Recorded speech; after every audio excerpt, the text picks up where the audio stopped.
ଆଜ୍ଞା ଏଇଆ ମୁଁ ସବୁ ଶୁଣୁଛି ମାନେ ସାର୍ ଏଇ ଯୋଉ ଚକ୍ର କଥା କହିଲେ ଚକ୍ରଟା ମୁଁ ମାନେ ଚକ୍ରଟାରେ ଯୋଉ ଅକ୍ଷର ଅଛି ବସାଣ ଆଉ ବୀଜ ମନ୍ତ୍ର ଏଇଟା ମାନେ ଶୋଇକିରି ବି କରିପାରିବ ସବୁ ଆସନରେ? ସବୁ ଆସନ ଟା ଗୋଟେ ଆସନ ନୁହେଁ। ହଁ ସାର୍ ତମେ ପଦ୍ମାସନ ନହେଲେ ପଦ୍ମାସନ ଆମର ତ ଆଣ୍ଠୁ ଗଣ୍ଠି ଗୁଡା ଦରଜ ଆଉ ସେଇ ପଦ୍ମାସନ କଲେ ଛାଡିଯିବ।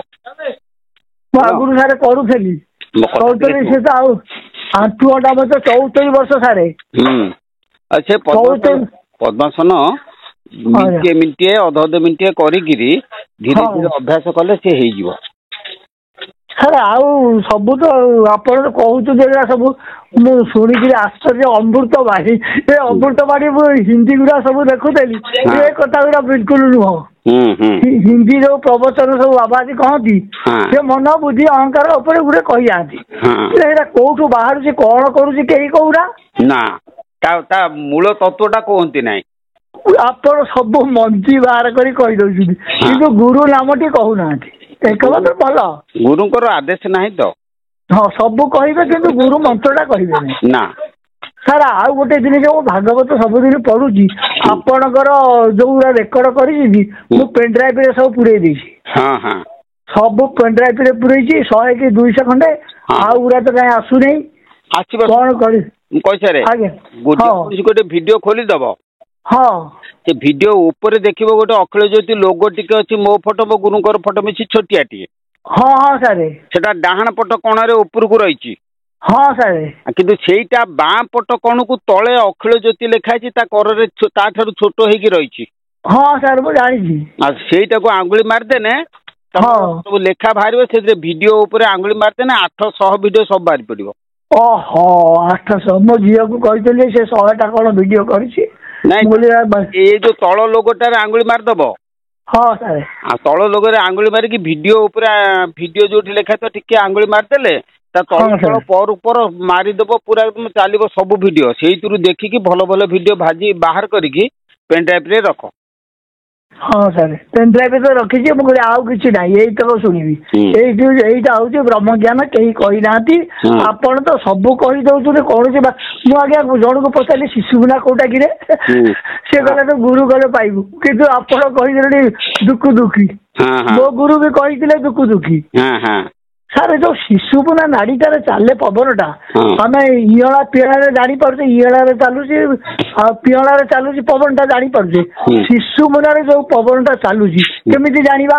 ଶିଶୁ ମୁନାରେ ପବନ ଯୋଉ ଚାଲୁଛି ସେଇଟା ହଉଛି ମେରୁଦଣ୍ଡ ଭିତରେ ପବନ ଚାଲେ। ଆଜ୍ଞା ହରି ଓମ୍। ସେଟାକୁ ସାଧନା କରୁ କରୁ ସବୁ ଜଣା ପଡିଯିବ ଆଉ। ନାଇଁ ସାର୍ ଚାଲିବାଟା ଜାଣିବ କେମିତି ସେ ମେରୁଦଣ୍ଡରେ? ତମକୁ ତେଲୁଗୁଣି ଚାଲିଲା ଭଳିଆ ସଲସଲ ଲାଗିବ ସାଁ ଭଳିଆ ଚାଲିଲା ଭଳିଆ। ହରି ଓମ୍ ହରି ଓମ୍ ହରି ଓମ୍ ହରି ଓମ୍ ହରି ଓମ୍ ହରି ଓମ୍ ହରି ଓମ୍ ପ୍ରଭୁ ଆପଣ କି କହିଦେଲେ ଆଜି ଅସଲ ବିଦ୍ୟାର୍ଥୀ ହରି ଓମ୍ ପ୍ରଭୁ ଶରଣାଗତ ପ୍ରଭୁ। ସପ୍ତାଙ୍ଗ ଯୋଉ ଯୋଗଟା ଆଜି ବୁଝଉଥିଲେ କି ଅମୃତ ବାଣୀ ଆଜ୍ଞା ଏ ଭାଗବତର ଯୋଉ କଥାଟା ମୁଁ କହୁଥିଲି ସକାଳେ ଆଉ ସେଟା ପଢିବେ କି? ପଢ।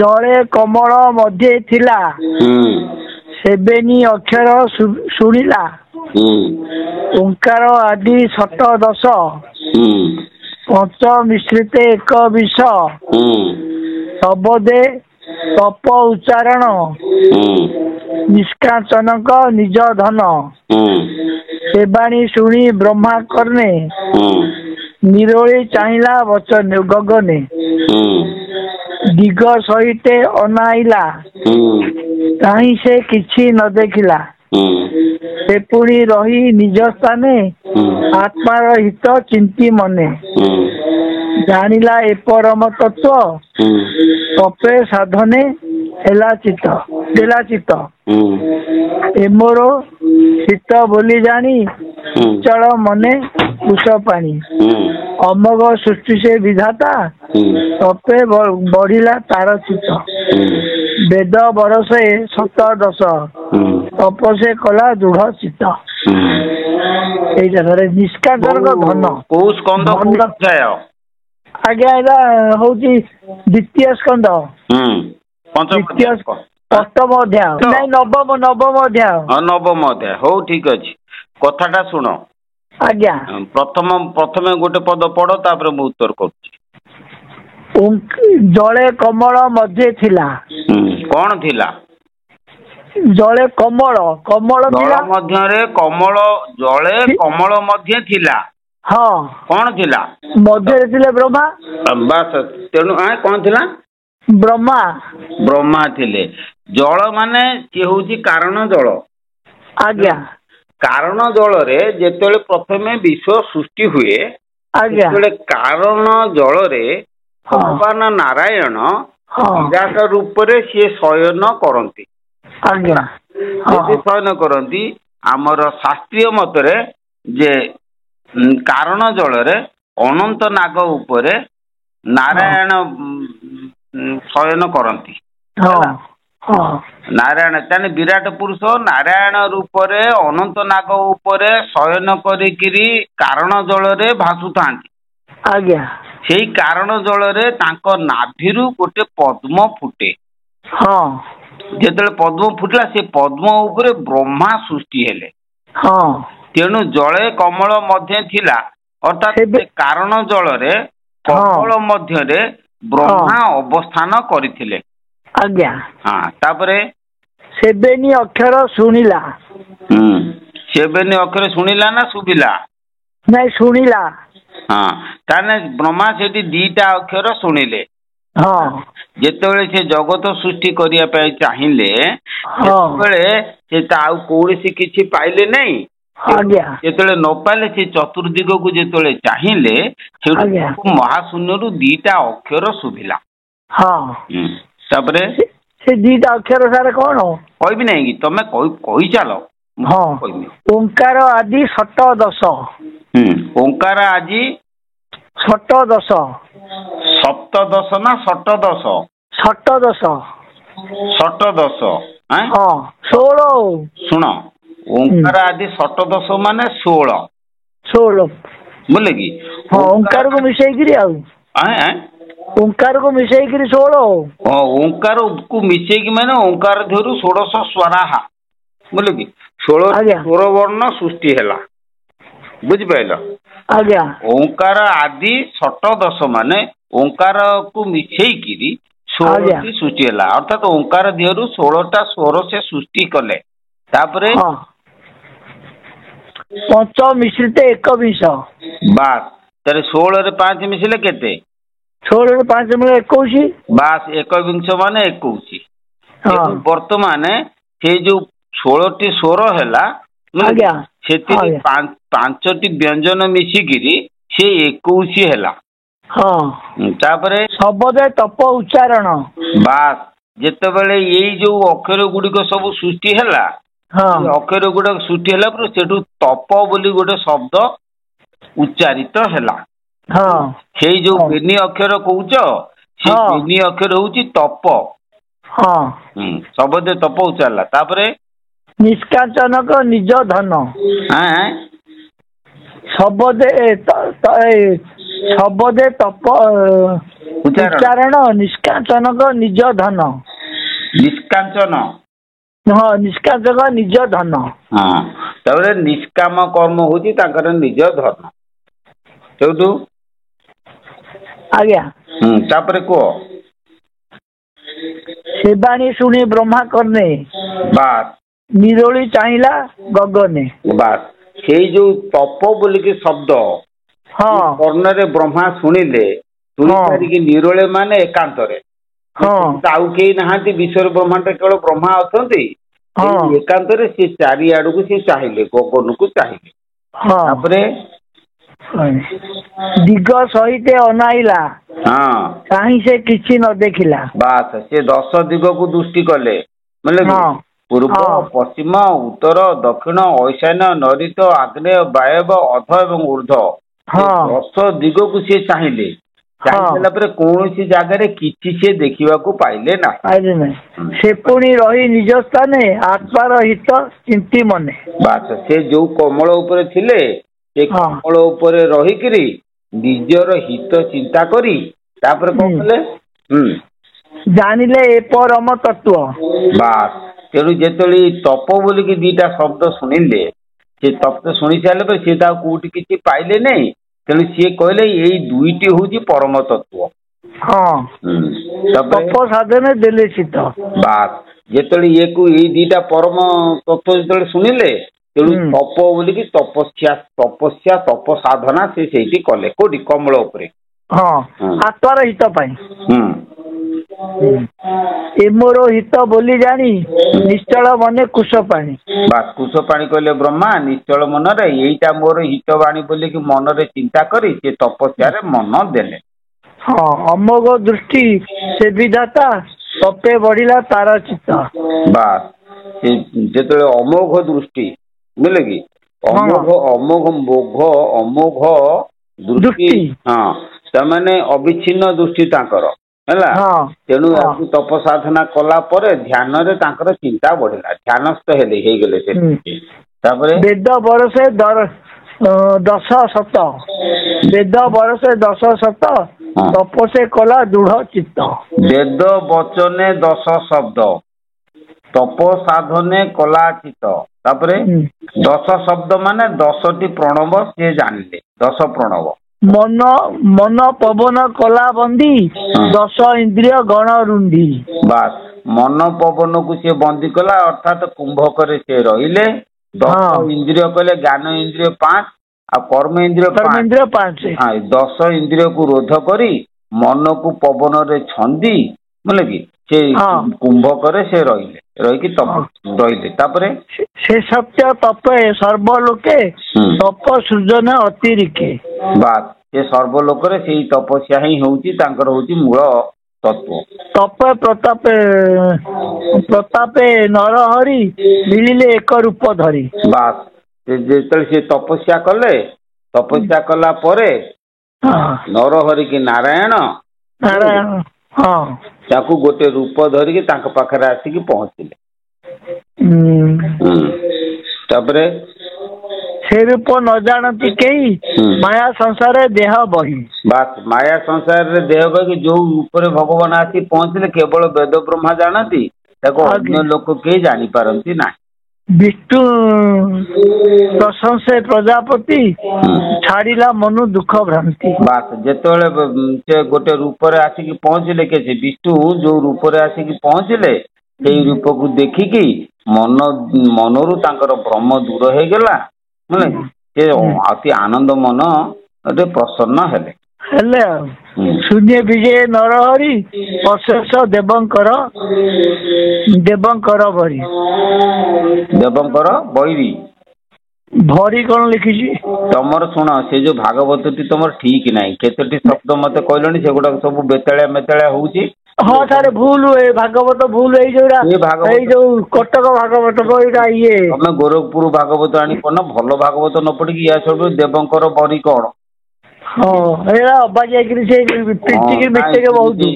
ଠିକ ହବନି ଆମେ ଲୋକଙ୍କ ପାଖରେ ଯଦି ଏକଥା ପ୍ରଚାର କରିବା ଲୋକ ହସିବେ ନା ନାଇଁ ଏଭଳି ଭାଗବତ କାହିଁକି ଧରିକି ପଢୁଛ? ନାଇଁ ସାର୍ ଏଇଟା ବହୁତ ମୁଁ ପଢିଲିଣି ବହୁତ ଭୁଲ ଅଛି ଏଥିରେ। ନା ଖାଲି ଭୁଲ ନୁହେଁ ତମ ମତି ଭ୍ରମ ବି ହବ ତମେ ଆଳୁକୁ ସାରୁ ବୁଝିବ ବୁଝିପାରିଲ ନା? ତାର କାରଣ ଟା କଣ କହୁଛି ଶୁଣ ତମେ ଟିକେ ମନ ଦେଇ ଶୁଣ ଏହାର କାରଣ ଟା ଯଦି ପଚାରୁଛି ଶୁଣ ଯେତେବେଳେ ଜଗନ୍ନାଥ ଦାସ ଭାଗବତ ଲେଖିଲେ ସେ ପ୍ରକୃତ ମୂଳ ଭାଗବତ ଟା କାହା ପାଖରେ କୋଉଠି ନାହିଁ। ସେ ଭାଗବତ ଟା ହଜି ଯାଇଛି ଯଦି ହଜି ଯାଇଛି ଯୋଉ ଟୀକାକାର ମାନେ ସେ ଭାଗବତରୁ କରିଥିଲେ ସେ ସବୁ ବେତାଳ ମେତାଳ କରିଥିଲେ ଦ୍ରୁତକୁ ଦ୍ରୁମ ଭୃତ୍ୟକୁ ଭୀମ। ତମେ ଦେଖ ଆଗରୁ ଯୋଉ ଏକାଦଶ ସ୍କନ୍ଦ ବହି ଥିଲା ସେ ଏକାଦଶ ସ୍କନ୍ଦ ବହିରେ ଗୋଟେ ଭୀମ ବୋଲିକି ଗୋଟେ ଚିତ୍ର ହେଇକି ସିଏ ବସିକି କଣ କରେ ନା ସେଇ ଯୋଉ ଶାମ୍ବକୁ ନାରୀ ବେଶ କରି ଶୁଣ ସେ ଯୋଉ ଲୌହ ଶିଳକୁ ଭୀମ ଘଷୁଥିଲା ଏଟା କେବେ ସମ୍ଭବ ନୁହେଁ କାହିଁକି ନା ଭୀମ ଯେତେବେଳେ ସ୍ୱୟଂ ଶ୍ରୀକୃଷ୍ଣଙ୍କୁ ମାନେ ନା ଅପରେସନ କଥାରେ କେମିତି ଯାଇକି ସେ ଘଷିଲା ଲୁହା ଶିଳା ସେଟା ଭୀମ ନୁହେଁ ସେଇଟା ହଉଛି ଭୃତ୍ୟ। ତେଣୁ ଭୃତ୍ୟ ଜାଗାରେ ଭୀମ ଏଇଭଳି ପ୍ରକାର ସବୁ ଯୋଉ କଥା ଗୁଡା ସବୁ ବ୍ୟତିକ୍ରମ ହେଇଛି ଏଇ କଥାକୁ ରାଜକିଶୋର ଦାସ ଭଲ ଭାବରେ ଅନୁକ୍ଷଣ କଲେ ସିଏ କଣ କଲେ ନା ଆଉ ଗୋଟେ ଭାଗବତ ଲେଖିଲେ। ଖାଡଙ୍ଗା ମଧ୍ୟ ଏ ଭାଗବତକୁ ମାନେ ବ୍ୟତିକ୍ରମ ଦେଖିକି ସିଏ ମଧ୍ୟ ଖାଡଙ୍ଗା ଭାଗବତ ଲେଖିଲେ ହେଲା। ଚୈତନ୍ୟ ଚରଣ ବାବା ଆମର ଯୋଉ ପୁରୀରେ ଯୋଉ ବାୟା ବାବାଙ୍କର ଯୋଉ ଅଛି, ପୁରୀ ଆଉ ଭୁବନେଶ୍ୱରରେ ବାୟା ବାବାଙ୍କର ଯୋଉ ମନ୍ଦିର ଅଛି, ବାବାଙ୍କର ଶିଷ୍ୟ ଜଣ ହଉଛି ଚୈତନ୍ୟ ଚରଣ ବାବା। ସିଏ କଣ କଲେ ନା ତାକୁ ମଧ୍ୟ ସେମିତି ପ୍ରକୃତ ଅର୍ଥକୁ ଆଖି ଆଗରେ ରଖିକି ଜଗନ୍ନାଥ ଦାସକୁ କଥାକୁ ଠିକ ରଖି ସଂସ୍କୃତ ଶ୍ଳୋକକୁ ଆଖି ଆଗରେ ରଖି ସିଏ ମଧ୍ୟ ଶ୍ରୀମଦ୍ ଭାଗବତମକୁ 5 ଖଣ୍ଡ ଲେଖିଥିଲେ। କିନ୍ତୁ ଆମର ଏବେ ଗୋରଖପୁରରେ ସବୁ ପଣ୍ଡିତ ମଣ୍ଡଳୀ ବସି ଜଗନ୍ନାଥ ଭାଗବତକୁ ତାକୁ ଅନୁଧ୍ୟାନ କରିକି ଗବେଷଣା କରିକି ତାଙ୍କ ଭାଷାକୁ ରଖିକିରି ସଂସ୍କୃତ ଶ୍ଳୋକରେ ନମ୍ବର ସବୁ ଦେଇକିରି ପ୍ରକୃତ ଶ୍ଳୋକର ଅର୍ଥ କରିକିରି ସେ ଟୀକା କରିଛନ୍ତି ଏବଂ ସୁନ୍ଦର କରି ଭାଗବତ କରିଛନ୍ତି, ଯାହାକି ଜଗନ୍ନାଥ ଦାସଙ୍କର ଅର୍ଥ ସହିତ ସେ ପ୍ରକୃତ ସଂସ୍କୃତ ସହିତ ମିଳେଇକିରି କରିଛନ୍ତି। ସେଇଟା ହଉଛି ସବୁଠୁ ଭଲ ଭାଗବତ। ସେଇ ଭାଗବତ ଆଣିକି ପଢ, ସେଇଥିରେ ପ୍ରକୃତ ଅର୍ଥ ପାଇବ। ଏଗୁଡାକ ସବୁ ଇଆଡୁ ସିଆଡୁ ଅର୍ଥ ହେଇଛି, ମତେ ତ ଅଲଗା ଲାଗୁଛି। ତମେ ମତେ ବି ଅଲଗା ଲାଗୁଛି ଧର୍ମଗ୍ରନ୍ଥ ଷ୍ଟୋର ନା ଧର୍ମଗ୍ରନ୍ଥ ହଉ ଯୋଉ ଅଧର୍ମ ଗ୍ରନ୍ଥ ହଉ, ମୋର କହିବା କଥା ହଉଛି ଇଏ ଭାଗବତର ଲେଖକଟା ଠିକ ନାହିଁ। ତେଣୁ ତମେ ଗୋରଖପୁର ଗୀତା ପ୍ରେସର ଭାଗବତ ଆଣିକି ପଢ। ପଢି ସାରିକି ତମେ ମଝିରେ ମଝିରେ ଯାହା ପଚାରିବ, ଯାହା ଜାଣିଥିବି ତମକୁ କହିବି। ମୁଁ ବି ଯେତିକି ତମକୁ ଉତ୍ତର ଦେଲି, ଉତ୍ତରରେ ମୁଁ ବି ସନ୍ତୁଷ୍ଟ ନୁହେଁ, କାରଣ ଏ ଅର୍ଥ ଗୁଡିକ ସବୁ ବେତାଳ ବେତାଳ ହେଲା। ହଉ ସାର୍ ବହିଟା ଆଣିକି ପଢିବି। ସାର୍ ଆଉ ଗୋଟେ ପ୍ରଶ୍ନ ସାର୍, ଯୋଉ ତ୍ରାଟକ କହୁଛନ୍ତି, ତ୍ରାଟକଟାରେ ଆମେ ବାହ୍ୟ ଅନ୍ତର ତ୍ରାଟକଟା ଭଲ ନା ବାହ୍ୟ ତ୍ରାଟକଟା ଭଲ? ନା ଅନ୍ତର ତ୍ରାଟକ ସବୁଠୁ ଭଲ। ମୁଁ ତ ସେଇଟା ମୁଁ ସାର୍ ଅନ୍ତର ତ୍ରାଟକଟା ମୁଁ କରୁଛି। ବଢିଆ ହେଲା। କାହିଁକି ବାହ୍ୟ ତ୍ରାଟକରେ ଆମର କାମରେ ଆସିବନି, ଆମର ମୋର ହେଇଗଲା 74 ବର୍ଷର ବୁଢା। ନାଇଁ ଗୋଟେ କଥା ଶୁଣ, ଅନ୍ତର ତ୍ରାଟକ କରୁଛ ଯେ ବାହ୍ୟ ତ୍ରାଟକରେ ଚକ୍ଷୁ ସ୍ଥିର ହେଲେ ଅନ୍ତର ତ୍ରାଟକ କଲେ ତମର ତ୍ରାଟକ ସିଦ୍ଧ ହବ। ଆଗ ଡାଇରେକ୍ଟ ଅନ୍ତର ତ୍ରାଟକ କଲେ ତମେ କରିପାରିବନି। ଆଗେ ବାହ୍ୟ ତ୍ରାଟକ, ତାପରେ ଅନ୍ତର ତ୍ରାଟକ। ବାହ୍ୟ ତ୍ରାଟକରେ କୌଣସି ଜାଗା ନାସାଗ୍ର ହଉ ବା କୌଣସି ଜାଗା ହଉ, ତମେ ସେଇଥିପାଇଁ ଆମର କୁହନ୍ତି କଣ ଯେ ଗୀତା ଲେଖା ହେଇଛି ସଂପ୍ରେକ୍ଷ ନାସିକାଗ୍ରଂ ସଂଦେଶାନ ଅବଲୋକୟନ, ଅର୍ଥାତ୍ ଯେ ନାସାଗ୍ରକୁ ଦୃଷ୍ଟି ରଖିକିରି ତମେ କିଛି ଦିନ ସାଧନା କଲା ପରେ ଯେତେବେଳେ ନାସାଗ୍ରରେ ଦୃଷ୍ଟି ସ୍ଥିର ହେଇଯିବ, ତାପରେ ସେଇଠୁ ଅନ୍ତର ତ୍ରାଟକ ବେଳେ ବେଳେ ହେଇଯିବ। ସେତେବେଳେ ତମେ ଯାହାକୁ ଚିନ୍ତା କରିବ, ତମର ଯୋଉ ତମ ଇଷ୍ଟ ଯିଏ ହେଇଯିବ, ଗୁରୁ ହଉ ବା ଠାକୁର ହଉ ଯିଏ ହଉ, ତାଙ୍କୁ ତମେ ଚିନ୍ତା କରିକି ତମେ ଅନ୍ତର ତ୍ରାଟକ କଲେ ସେତେବେଳେ ତମର ତ୍ରାଟକଟା ସହଜ ସାଧ୍ୟ ହେବ ଏବଂ ସିଦ୍ଧି ଶୀଘ୍ର ହବ। ବୁଝିପାରିଲ? ସାର୍ ଆଉ ଗୋଟେ ପ୍ରଶ୍ନ ମନରେ ଉଦ୍ବେଗ ହଉଛି, ଭଗବାନଙ୍କ ନିଃସୃତ ବାଣୀଟା ଠିକ ନା ଆମର ଯୋଉ ବେଦ ବେଦାନ୍ତ ବାଣୀଟା ଠିକ? ନା ଦିଟା ଆଙ୍କେ ଠିକ। ଗୋଟେ କଥା ହଉଛି ବେଦ ବେଦାନ୍ତ ବାଣୀଟା ଭଗବାନଙ୍କ ମୁଖ ନିଃସୃତ ବାଣୀ। ନାଇଁ ସାର୍, ବେଦ ବେଦାନ୍ତ ଭଗବାନଙ୍କ କେମିତି ବାଣୀ ହେଲା? ସେଟା ବ୍ରହ୍ମାଙ୍କର ବାଣୀ ନା? ଆଉ ନାଇଁ ତମେ ଭୁଲ ବୁଝୁଛ। ଭଗବାନଙ୍କ ମୁଖ ନିଃସୃତ ବାଣୀ କେମିତି ହେଲା, ମୁଁ ତମକୁ ବେଦ ବେଦାନ୍ତ ଗୁଡିକ ଭଗବାନଙ୍କ ମୁଖ ନିଃସୃତ ବାଣୀ କେମିତି ହେଲା ମୁଁ ତମକୁ ବୁଝେଇ ଦଉଛି ଶୁଣ। ଗୋଟେ ହଉଛି ଜଣେ ସାଧୁ ଭଗବତ ପ୍ରାପ୍ତି ହେଲେ, ଆଜ୍ଞା ଭଗବତ ପ୍ରାପ୍ତି ହେଇସାରିଲା ପରେ ତାଙ୍କ ମୁଖରୁ ଯୋଉ ବାଣୀ ବାହାରିଲା ସେଟା ତାଙ୍କର ବାଣୀ ନାହିଁ, ସେଟା ହଉଛି ଭଗବତ ବାଣୀ। ତେଣୁ ଆମର ନୈମିଷାରଣ୍ୟରେ ସାଧୁ ସନ୍ଥ ମାନେ ଯେତେବେଳେ ସମାଧିରେ ରହିକିରି ଏ ବେଦବାଣୀ କି ଲେଖିଛନ୍ତି, ଇଏ ହଉଛି ସାଧୁ ମାନଙ୍କର ସମାଧି ଭାଷା। ସେଇଥିପାଇଁ ତାକୁ କୁହାଯାଏ ଭଗବାନଙ୍କ ମୁଖ ନିଃସୃତ। ଭଗବାନ ବୋଲିକି ଗୋଟେ 4 ହାତ କି 2 ହାତିଆ କୋଉଠି ନାହାନ୍ତି, ତାଙ୍କ ଯିଏ ବାଣୀ କହିଲେ ଆମକୁ କହିବେ। ଭଗବତ ବାଣୀ କଣ ନା ସାଧୁ ମାନଙ୍କର ସମାଧି ଭାଷାକୁ ଭଗବାନଙ୍କ ମୁଖ ନିଃସୃତ ବାଣୀ କୁହାଯାଏ। ତେଣୁ ସେ ଯୋଉ ବାଣୀଟା ବେଦ ବେଦାଙ୍କର ବାଣୀ। କିନ୍ତୁ ତମେ ଯୋଉ କଥା କହୁଛ, ଯୋଉ ପାର୍ଥକ୍ୟ କଥା କହୁଛ, ଯେ ବେଦ ବାଣୀ ଆଉ ଭଗବାନଙ୍କ ମୁଖ ନିଃସୃତ ବାଣୀ ଦିଟା ଏକ ବୋଲିକି ତମେ ସେଇ ଦିନ ଜ୍ଞାନ କରିବ ଯୋଉ ଦିନ ତମେ ସଦ୍ଗୁରୁଙ୍କ ଠାରୁ ଉପଦେଶ ଲାଭ କରିବ। ତମର ସେଇଦିନ ତମ ସନ୍ଦେହ ମୋଚନ ହେଇଯିବ। ନାଇଁ ମୁଁ ସାର୍ କଣ କି, ଏଇ ଯୋଉ ରାମ ନାମ, କୃଷ୍ଣ ନାମ, ପ୍ରଣବ ତ ହଉଛି କୃଷ୍ଣ କହିଛନ୍ତି ପ୍ରଣବ, ସିଏ ତ ନିଜ ନାଁ ଟା କହିନାହାନ୍ତି ମୋ ନାମ ଭଜ ବୋଲି। ବ୍ରହ୍ମ ନାଇଁ, କେବଳ ଭଗବାନଙ୍କୁ ଛାଡିଦେଲେ ଆଉ କେହି କହିନାହାନ୍ତି ମୋ ନାମ ଭଜ ବୋଲିକି। ବୁଝିଲ କି? ଦେଖୁନା ଗୋଟେ କଥା, ସର୍ବଧର୍ମାନ ପରିତ୍ୟଜ୍ୟ ମାମେକଂ ଶରଣଂ ବ୍ରଜ ଅହଂ ତ୍ୱା ସର୍ବ ପାପେଭ୍ୟୋ ମୋକ୍ଷ ଇଚ୍ଛାମି ମା ଶୁଚ। ଅର୍ଥାତ୍ କଣ କି, ମତେ କେବଳ ଏକା ଭଜନ କର। ମତେ ଭଜନ କର ଅର୍ଥ କଣ କି, ମୋ ନାମକୁ କେବଳ ତମେ ଭଜନ କର, ଭଗବାନ କହିଛନ୍ତି।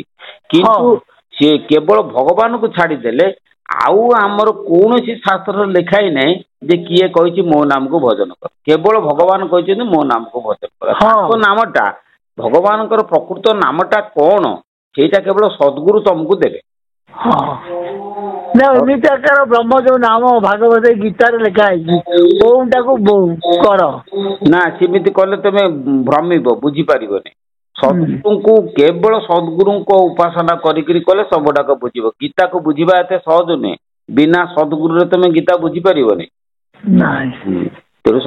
प्रणव जो प्रणव कथा आम गुरु कही गुरु दीक्षा नहीं सारे नहीं से निर्वाण प्राप्ति पाई तो 10 वर्ष है ना ना सी निर्वाण प्राप्ति गुरु सीना शरीर हो जाए तमें जदि निष्ठार सहकार डाक तो हृदय आसी सी कहीदेवे हाँ कहूँ आसूची भावना आसूची माने पाई हाँ पवन जो जाऊँगी ऊपर बाट देकी पुड़ा गला तल भल मंद सब तुम गुरु ही कहे मुझे कहीपरि हाँ नाई सर आप ना ना शुण तुम गुरु कर माने गुरु को पचार मत पचार ना प्राक्टिकल क्या मुझे कहीं प्राक्टिकल जिन तुम गुरु को पचार तुमको सी कहीदेवे मत थीओरी पचार भागवत हेन तेन जहाँ पचार मुझे कहीदेली कि प्राक्टिकल कथा गुड़ाक कही हेनी आम हौ आज्ञा हरि ओम सर।